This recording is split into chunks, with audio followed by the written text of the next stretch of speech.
the news in detail.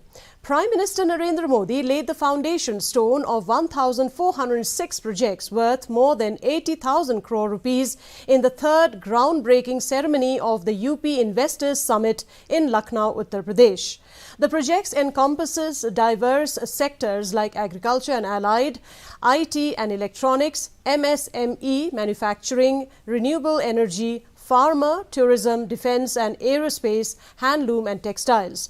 Prime Minister Narendra Modi said that investors have showed faith in the youth power of Uttar Pradesh and it will be a win-win situation for investors as well as the people of the state.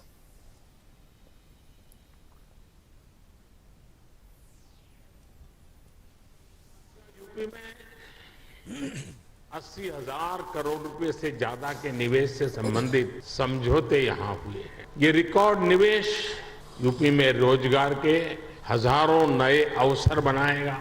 ये भारत के साथ ही उत्तर प्रदेश की growth story पर बढ़ते विश्वास को दिखाता है। आज के इस आयोजन के लिए मैं यूपी के नौजवानों को विशेष बधाई दूंगा, क्योंकि इसका सबसे बड़ा लाभ यूपी के युवकों को, युवतियों को, हमारे नई पीढ़ी को होने वाला है।